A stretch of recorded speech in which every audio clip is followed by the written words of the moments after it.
Remember we met, I could tell by your smile. You hadn't been with a good girl like me in a while. Yeah, you were impressed, couldn't leave me alone. Text me every time that you pick up the phone. Guys, welcome. This is Abhishek and with me is Dhruv and we are the Knights of Reason.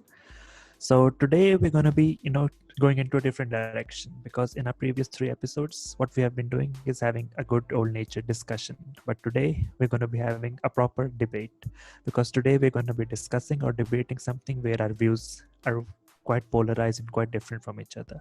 Today we're going to be debating about belief, the existence of a supernatural and whether you believe in it or not. So Dhruv, I will put this over to you to, give your opening statement. So, like you mentioned that we might have different views on topics like belief and faith.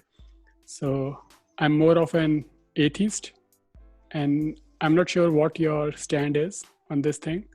Maybe you can, explore a bit about, and maybe you can tell me as well, like what your actual stand is. What do you believe is true? So you classify yourself as an atheist. If I had to classify myself, I would say I am agnostic. If you guys remember in our last episode, we had touched upon agnosticism, that this is something even Einstein believed in. Being agnostic means that essentially you believe in the existence of a supernatural being, but you do not believe it can be studied or explained or recognized by a human being. So essentially agnostic means that you believe that there is a God or a supernatural power, but it is not something that we will ever be able to totally understand. So I think there is a problem with semantics here because the way I understand agnosticism and atheism, they are not mutually exclusive terms. So I could be an atheist and an agnostic because agnostic is a term related to knowledge. So we talk about things which we know. So it's more of an epistemological term that if we know if there is a God, are we sure there is a God? That's a different story. So atheism is not a stand, it's a disbelief. So and by the way, if you go and look into the dictionary, there are many, many definitions about atheism. But the one, and I don't want to go too much into the semantics of what atheism is, but to me, an atheist is a person who does not believe in God. But there are some atheists who say, so there is a difference between not believing in God and believing that there is no God. So some atheists take a hard stance and say that they believe that there is no God and they're absolutely certain. And I give you a full right to say that, okay, the burden of proof goes onto the atheist because now he has to prove that there is no God. But I would classify myself into the range where I would say that I don't believe there is a God, there is not sufficient proof. So I would consider myself to be an agnostic atheist. So this is something where I, disagree with you. And I actually want to take you further on your statement that you say that you are an agnostic. So I would say agnostic, like I say, it's not mutually exclusive from atheism. So don't you think that agnosticism is just a lazy stand on the topic of belief? Because you can say, okay, you might think or not think that there is a God, but do you actually believe that there is a God or not? So like I say, atheism and theism are topics of belief, and agnosticism and the other parts are for the knowledge part. What do you think?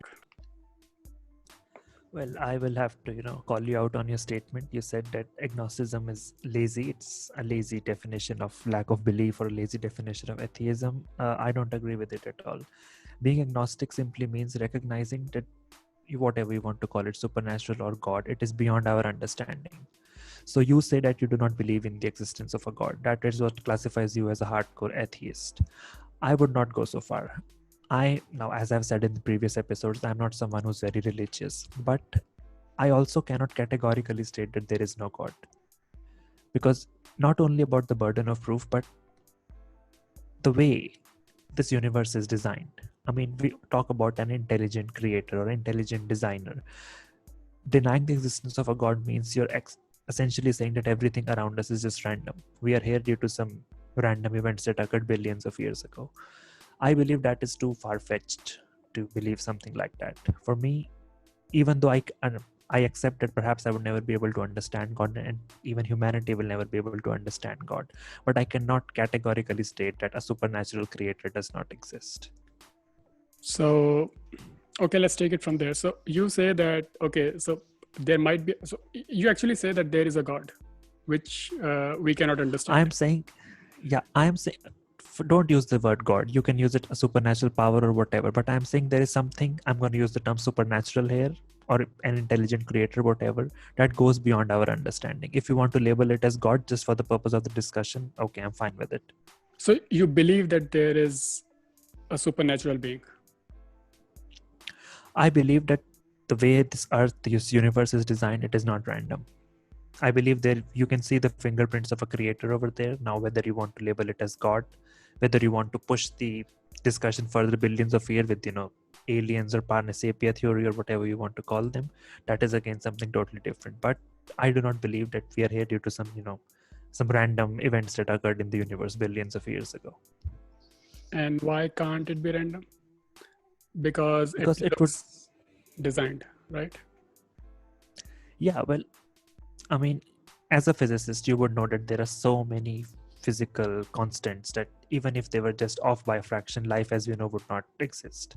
So are you trying to tell me that everything is random? Randomly, the Planck's constant, the gravitational constant just happened to be this value in this particular universe and everything sprang up from there?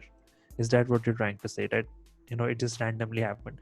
There are like a billion, trillion other values it could have had, but it could not. It did not.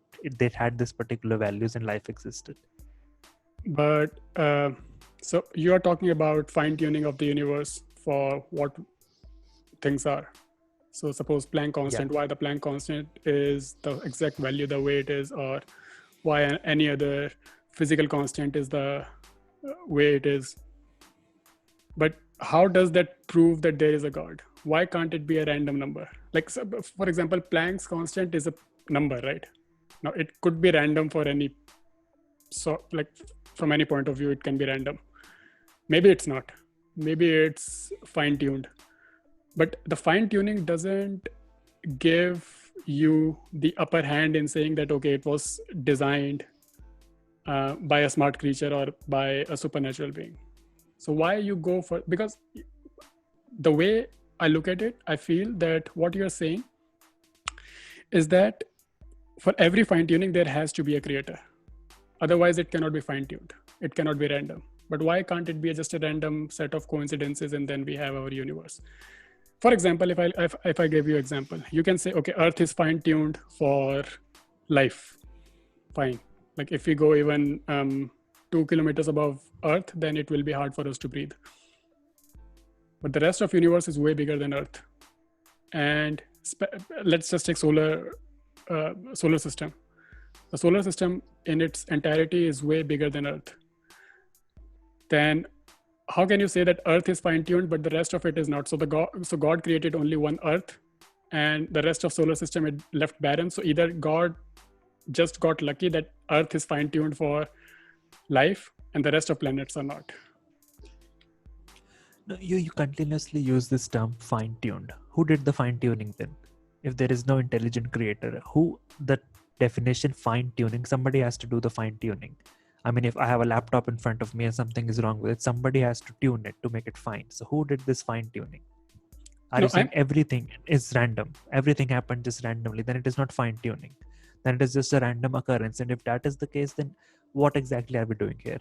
I mean, then it leaves our lives with no purpose. Not our lives, any life of this creature. Because if it is just random, if it has no purpose, no meaning to it, if nobody has fine-tuned it, then what exactly are we doing over here? So there are two questions there. One is about the fine-tuning of the universe. The other one is about the purpose. So let's take one at a time. Let's talk about fine-tuning first. I'm not saying that I'm not saying that somebody did the fine-tuning. I said that the universe or the earth is fine-tuned for life to bloom. That's very different from saying that somebody fine-tuned it. I'm just saying it could be a random coincidence that only Earth is capable, at least in solar system or maybe nearby stars, for having a planet which is capable of intelligent life. So why can't it be true that, okay, we are randomly built, fine-tuned, and no, there was no fine-tuning person, it's just fine-tuned, only the earth is fine-tuned and the rest of the solar system is not. And then we have the question of, what was the question about? Yeah, the question was about the purpose, but we can address that later. Let me just get back to the point that you just made regarding the fine tuning. And you're saying that why is it only that Earth has life and no other planets that we know of? But the important thing here is that we know of. Our exploration of the universe is still in its infancy. It's not even been 50 years, a little bit more than 50 years since we first went to space. So we know practically nothing about the universe. For all we know, there could be 100 or 1,000 other planets in different galaxies that host life. So how can you make this blanket statement that only Earth, why did God only create Earth and not life on any other planet? I mean, I could take this argument and put it back on you. We have no proof that life does not exist yet on other planets. We have been to 9 planets in our solar system that we know that life does not exist there. But what about, there could be a billion other planets? I'm not saying that there is no life in any other part of the universe. I cannot claim that. That's a scientific claim. What I'm claiming is, if you take the volume of Earth in the entire solar system, it's such a small fraction, like Carl Sagan's pale blue dot, that the rest of the solar system seems empty. Now, if you want to assign values, why can't you assign values to the rest of the emptiness? So rest of the emptiness is also a part of God's plan, and only Earth was supposed to have life. And if that's so, why?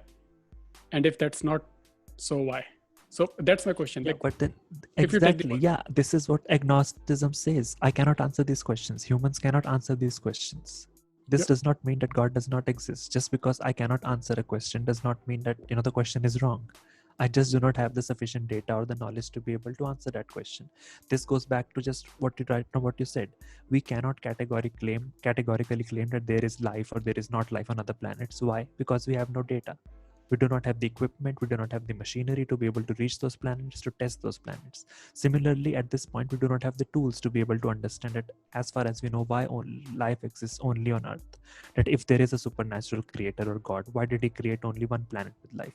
We do not have the data. This does not prove or deny the existence of God in any way. I'm just saying that if you forget even this Milky Way galaxy, just take the solar system, which is a very average star. It's like smaller than the average, kind of. So I'm just saying, if you take the entire solar system, we are quite certain that there is no intelligent life on planets, at least till Saturn. Because Jupiter is just gaseous. Yeah. Most of it. And Saturn is also, it's actually less denser than Jupiter. So we know that there is no carbon-based smart life in any of those planets. And life on Earth is very well explained by Darwinism and natural selection and theory of evolution, which is not theory, which it's a kind of a law. So why can't we? So I would say that you are an agnostic because you say you don't know, but you are like I say, belief and knowledge are not mutually exclusive. So you can say that, okay, I don't know enough about God, but I do believe that there is a God. I think that's what precisely your statement is. If you don't want to use the word God, let's say supernatural being. I am taking the other stand. I say I use the same agnostic base, and I would say, okay, so I know that I don't know if there is a God or not, but I believe that I don't have sufficient data to say that there is a God. No, but then if you don't have sufficient data, how can you believe that? No, I mean, agnostic by definition, as I said, I do not say that I believe or don't believe. I say it is something I will never be able to understand. Where it differs from atheism is that, as you said, atheism is essentially disbelief, not believing. I'm saying I do not have sufficient data to be able to either believe or to not to believe. So how can you take a stand over something where you yourself claim you have no data for it? No, you can say that, okay, you don't have sufficient data, but at least you know if you believe in something or not. So I can believe that I have this cell phone with me or not. Knowledge wise, I know that I have the cell phone. I can believe I don't have the cell phone. It's all an illusion. I'm questioning your belief. I'm not questioning your knowledge, because knowledge-wise, we are both on the same level. Like, we don't know for sure. And also, one thing which I want to point out, we are not talking about a 50-50% probability that 50% God exists, 50% God doesn't exist. On agnostic scale, if you ask me, I would say I'm at a 6 point. If you take a scale of 1 to 7, I would say I'm at a 6.5 scale, that God doesn't exist. You have to tell me what you believe, that if you believe that there is a God, or if you don't believe that there is a God. Yeah. Firstly, why do you take the scale of 1 to 7? Why not 1 to 10? What is so special about 7? Because in 7, you have one central point, which is 4. So 4 can be the center point. And we always have this practice of taking pH values of 1 to 7. So using that scale, I just took 1 to 7. Nothing special. It's a little bit of scientific knowledge mixed here. Yeah, well, to answer your question, see, you are trying, essentially what we are doing, you said we do not want to argue semantics, but this is what we are doing. We are arguing semantics over the fact that what do you qualify as belief, and how can I believe there is a God, and how you can believe there is not a God. I will simply put my argument on the fact that if you ask me to believe, like we have just mentioned 2 constants, Planck's constant, gravitational constant, there are a billion of other physical constants, a lot of biological, entities that only exist in this earth, and it can only exist, like our cells are designed in a specific way. There are chemical reactions occurring that even if they are like the kinetics of them are partially different, life as we know would not exist. If you're asking me to believe that a billion coincidences occurred for life to exist on this planet, then it is only logical that a billion other multiverse theory, then we're going here, a parallel universes must exist. There must be a billion other universes somewhere. We have no proof of that. This is just science fiction, talk of multiverse, parallel universe, there are 1,000 billion other universes. If you're asking me to believe that all these billion coincidences occurred here just because of that randomness and coincidence, this for any educated person would be too hard to believe. I mean, it is like saying that you're just walking down the road and you find $1 billion. Can it happen? Yes, of course. Somebody could leave. Bill Gates could be passing and he dropped $1 billion. He dropped a check of $1 billion. But will any educated person actually believe that it is random? I don't think so. So this is where my argument lies. That you are asking me to believe into too much randomness, which as a scientist, I cannot believe. I'm actually asking you the opposite. I'm not asking you, I just want to know your views. That do we have sufficient data to believe that there is a God? Like you say that you believe that the constants of the physical laws are not, they're fine-tuned. And other than that, we were talking, so let's move further. Let's talk about purpose. Now you say that you associate purpose with a supernatural being. So suppose if somebody doesn't have or doesn't believe in a supernatural being, does he have no purpose in life? No, I do not equate purpose to the existence of a supernatural being. Whatever any person chooses to believe or not believe is totally dependent on them. What I'm saying is that if we are, as you say, we happen to spring into existence because of randomness, then what exactly is our purpose? I mean, what are we striving to do? We are studying, we are going to work. Ultimately, we die. Essentially, our body decomposes. If that is it, then why not do it? I mean, essentially, you're subjecting yourself to 50, 60, 70 years of hard work and struggle. For what? If there is no intelligent creator, if there is no actual purpose to our life, we are just moving around randomly. If our existence is random, then that means every emotion that we feel is also random. And randomness is usually equated with being purposeless. So are you saying every emotion that we feel is totally random, totally purposeless? Then what exactly is the point of life then? So if I don't believe in a supernatural being, then I would say that I have more purpose to live because there is no afterlife for me to go to. And that's a purpose good enough for me, that, it's just one life. It's extremely rare to have this life. People are born and dead within a minute, maybe sometimes even less than that. So it's extremely rare for in the entirety of the universe. Even if there are life forms on other planets, in some other galaxy, I think it's okay to say that even their life and my life combined, or our life combined, it's very rare to have these life forms. And based on this fact, I think we have more of a purpose to live without the intervention of a supernatural being. What do you think? You say we have a purpose to live, but live for what then? Because you What give I'm yourself a essentially- purpose. Yeah, so essentially what I'm trying to say is, if you believe we are not part of here due to any reason or somebody's grand plan or whatever, I just popped up into existence randomly. We both know we're going to die one day. That will also be due to some random mutation in our genes or some accident or whatever. We're going to end up dead. So why should I subject myself then to this struggle between my birth and my death, when essentially it is all going to turn out to be meaningless? You say that we are one of the lucky ones who are able to live for so many years. That is true. There are so many creatures. I'm not talking about humans, obviously, but so many creatures that exist for a mere days, some even hours. But we do not perceive the world as those creatures do. Humans are unique in the sense that we have perhaps this ability to be able to perceive ourselves. As you quoted in one of our first episodes, Descartes said, I can think, so that is why I am. So if we have been given this ability to think and not, just not programmed to just, mill around, look for food and whatever, there has to be a purpose to it. Consciousness can only evolve due to a purpose. Consciousness does not evolve with the lack of purpose. This is something that I believe in. And to have a purpose, you need there to be some sort of, if you wake up one day, you have a purpose. You're going to work, you probably have a girlfriend, you have your parents, you want to go watch some sports, you want to do shopping, whatever it is, you have a purpose. If you have no purpose at all, everything is totally random, I really don't see then what exactly is the point of doing all that. So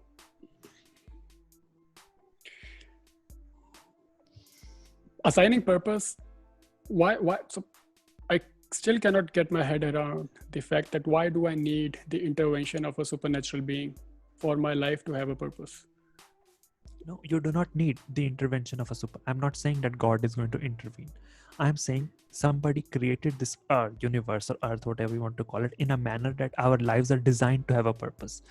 Being agnostic means this only, like Einstein said, I said last week, God is not going to interfere with my life, but he created life in a way that it has some sense of purpose. What I cannot get my head around is that you claiming that we have to create our own purpose because we're just in a random mess. This is something I find to be, quite unbelievable, that we just randomly popped into existence and we have to find our own purpose. This is what the gist of my argument is. Not that God will interfere with our lives now. It is that he already created a universe which functions in a way that every organism has a purpose. Okay, so I think I kind of understand what you're saying. My point to that would be that regardless of if there is a supernatural being or not, which I'm pretty sure there is none, especially an intelligent creature who created the heaven and the earth and created the light. I don't think that's true. But regardless of if there is a God or not, who created God? And who created that God who created God? And who created that God who created us? So this God fallacy comes into the picture. So if there is if our universe cannot be random, right? Then it needs a supernatural being. Fine. Okay, let's take this for the sake of the argument. Now that God cannot be random, right? Somebody has to make that God. Now the God who made that God cannot be random. Somebody has to make that God. Again, this is a fallacy of the argument. You are putting your human understanding onto something which agnosticism, or what I'm claiming, is we humans cannot understand. For us, if something was created, somebody had to create it, but we do not know what the nature of the entity of this God or the supernatural being is. We do not know how it is created. We cannot even perceive it. I think the biggest problem or fallacy that many humans fall into is they try to equate religion with God, because our ideas of God are so shaped by religion that we try to bring this, as you mentioned it. I know you just used it as a code that God created light and heaven and earth, but this is the issue with so many people. They actually equate religious texts with the existence of God. Religious texts are just stories. You read them, fine, you enjoy them, you take teachings, moral values from them, very good. But they can in no way encompass what God or a supernatural being is, because ultimately religious texts were also written by humans. And what I'm saying is humans cannot perceive God. So we are asking the wrong questions, essentially. who created God, this question is wrong because we are putting our human understanding onto something that is superhuman, supernatural. Okay, so let's take this argument further. Okay, humans cannot understand the supernatural being who created humans. Now, this concept of supernatural being is also a human construct. Now, you and me are thinking about that supernatural being right now. So why can't it just be our thoughts and not a real thing? Of course it can be. It can be our thoughts. It could, I mean, as I said, we'd have no proof that it exists or not. It could be thoughts. Of course it could be. But what I'm trying to say is, just because we coined this term supernatural does not mean we can understand it. I mean, it is like saying just because we coined the term Mariana Trench, we know what exactly happens in the depths of the Mariana Trench. We don't. Coining a term or just being able to think about it, if we are able to perceive the supernatural, think about it in whatever terms we do, maybe we are 1% correct, maybe we are 0.1% correct, maybe we understand it like, I don't know, a percent, or that's it. We cannot understand the rest of it. So coining the term does not mean that, we understand it. Perhaps we have the ability to be able to coin it. Perhaps further in the human evolution, 1,000,000 years down the line, if humans exist, perhaps our understanding grows and we are actually able to perceive the supernatural. But at this point in 2020, we do not have the knowledge and we do not have the understanding of the universe, or if we even do not have, our brain cannot perceive this, is what I'm trying to say. Okay, so let's deviate from the topic a little bit. Let's talk about objective morality or subjective morality. Do you think morality is objective? That there can be a single scale on which we can.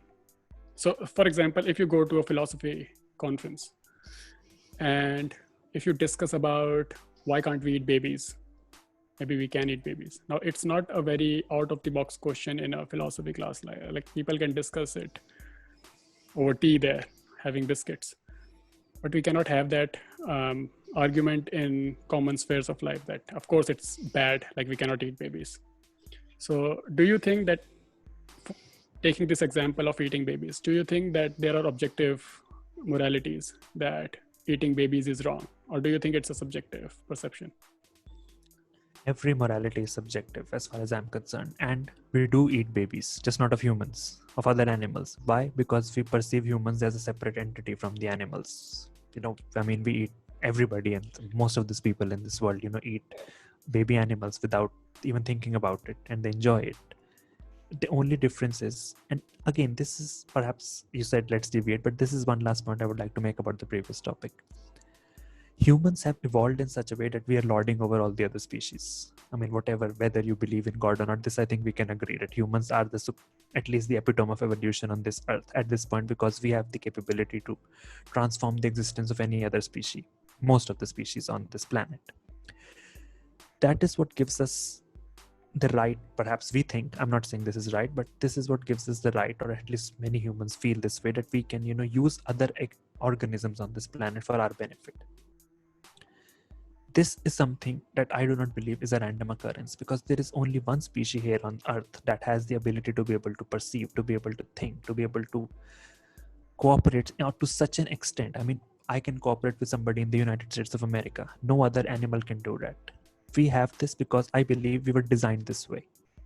Of course, I am not at all disproving evolution or anything like that, but I am saying evolution goes hand in hand with this, because our genetic code was designed this way that we could cooperate and evolve to rule all over other organisms on this planet. Now, to answer your question regarding morality, this is where morality stems from, because we believe ourselves to be superior. So the moral values we have for humans is very, very different from moral values that we perceive on animals. I mean, nowadays we have, with PETA, with this vegan movement, which has sprang up in the last 50 years. 100 years ago, I don't think anybody in Europe would even think of being a vegan or a vegetarian, because it was not possible. Similarly, 200 years down the line, maybe with lab grown meats being so popular, it could be that people look back on us and think that we were, animals, or worse than animals, that we actually killed other animals to eat them. So yeah, to answer your question, I would have to say morality is totally and utterly subjective. So if you give the same benefit of the doubt to morality, why not give the same benefit of doubt to existence of God? That couldn't be that existence of a supernatural being, or I would, for the ease of speech, let's say God, that God is a subjective term too. That maybe it's not an objective truth, maybe it's just a subjective truth which came up from, so we don't know if there is a God gene or not. If we are designed, or if not designed by a creator, but designed by natural selection and theory of evolution. If we are designed in such a way that we tend to believe in a supernatural being, don't you think that we can give the same benefit of the doubt to a claim? Because claiming the existence of something, then the burden of proof comes to you. And that's why I don't like to keep myself in the hard atheist bracket. Because in hard atheist bracket, it's not that they don't believe that there is a God. It's just that they believe that there is no God, which is very different from saying that they don't believe that there is a God. And we have to be humble enough to say, okay, so I consider myself, and which I say it's not mutually exclusive, I consider myself a agnostic atheist, which means I don't know. But if you ask me, where do I put my money? I would say that there is no God, because we don't have sufficient proof or sufficient data in explaining that. Now, you want to put your money in the sphere of that there is a God. And I think that's a bad bet, because what we are designed to think and what we think about God usually comes from a cultural context. Otherwise, it could be just a subjective thought, not an objective truth. Totally agree with your last statement. Our ideas of God are totally a result of cultural evolution. Totally, I 100% agree with that. But what I would like to say here is, you asked me why I do not give the same benefit of doubt that I give to morality to God. Because morality is just designed by humans for humans. We do not expect moral behavior from a dog or from a tiger. But this whole universe is not designed for humans by the humans. This is the difference. Morality can be subjective because we came up with it to keep humans in line. We have not created this universe. We do not control this universe in any way whatsoever. No matter how arrogant humans can be, we could have a solar flare tomorrow and this whole earth will be wiped off. So this is where there is a difference between why I do not give this benefit of the doubt, as you call it, to the existence of a supernatural being. But yes, I agree, cultural context here is very important, and that is why I say I have a lot of issue with people who read religious texts and believe that God is as it is claimed in religious texts, whatever it may be it the Christian text, the Hindu text, the Muslim text. These texts are essentially written by humans, and what my crux of my argument is, humans cannot understand a supernatural entity. So there is no point in claiming that a religious text claims so and so it is right, so God must exist. Absolutely not. Don't believe that. It is foolishness. I think your argument revolves around the notion that there is a supernatural being, but we are not capable of understanding that supernatural being, and that's why there is no point in trying to understand that supernatural being, because there is no way by which we can confirm or disprove his existence or or her existence, whatever. But then it makes all of the sciences which we are trying to know about our origins obsolete, because then we don't have any reason to look for an answer, because we kind of already know the answer, that there is a supernatural being who created the universe the way it is. The only reason that you claim that there is no point in looking for the answer is if indeed it happens that it is a supernatural creator whom we could understand or perceive. For all we know, even after we have evolved for 50,000, a million years down the line, we still may not be able to understand it, but we may be able to come up with other explanations as to how human origins or the origins of this universe. So it is worth pursuing those ideas, because if we are never able to understand something, does not mean you stop thinking about something else. I mean, let's say I cannot understand biology. Does not mean I should stop studying all other sciences, because they might tie into biology one day and then I will be at a flathead. No.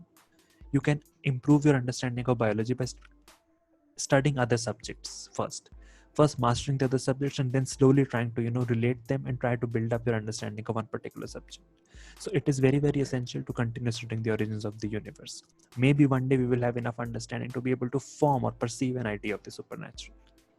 Yeah, would be my answer to this. Yeah, so let's discuss one final thing, which was about the fine tuning of the universe. And let's circle back to that a little bit because that's a very important point. Now, fine-tuned universe, maybe it's fine-tuned, maybe it's not. I would say it's not fine-tuned for life because except Earth, at least because we can observe a lot of universe, a lot. And at least in that universe, we have not found any proof of any smart civilization other than that of humans. Smart in the sense of human smart civilizations. There are many smart animals and birds which are there, and we had a history of 99% of the total flora and fauna already vanished. So do you really think that we are fine-tuned for and the universe is fine-tuned for life the way it is? Because the way I see it, it's not fine-tuned. Only Earth is capable, at least in our current observation. They will maybe spring up more, but the total, if you take the total percentage of the volume, it's going to be extremely low as compared to the rest of universe, which is kind of empty space. And that empty space, what does it prove? That God could only create small hotspots of life and small islands, and there is no bigger picture, and the space is useless, and we are special, and God created us special. Like it's very hard for me to comprehend why are we so special, because the way I see it, and the way Carl Sagan said it, that we are not that special. Actually, he kind of contradicts himself in some statements. He said that we are very special because there is not going to be any other species by which we can actually debate and discuss for a very long time, or for a very long distance, at least about what we know. But again, then he says that we are kind of, on a cosmic scale, we are kind of irrelevant. So I would say that we are kind of irrelevant on the cosmic scales, because most of the space is either empty, or if there is something, then it's not actually smart life. It's just rocks for most part. Mm-hmm. Yeah. Again, I would say in your statement and in your question, you're being far too arrogant in assuming that you can understand how a supernatural creator or any entity what their plan would be. You're saying that God was only able to create few hotspots of life and rest is empty space. How do you know in the next billion years we're not supposed to fill out this space? For all we know, we are just lab rats on the cosmic scale. I mean, perhaps this is our purpose, to act as lab rats for further human civilizations who will go on and actually spread life all over the world, all over the universe. Sorry. I mean, this is extremely, extremely arrogant to believe that we are the pinnacle of this universe's evolution. I said we are the pinnacle of the evolution that has occurred on this earth so far. That yes, we are. But we are not even the pinnacle of our species evolution. Homo sapiens are what? 50,000, 100,000 years old. This is nothing. We are still evolving. This is another issue that, when we are there for 100,000 years old. We are much older species, but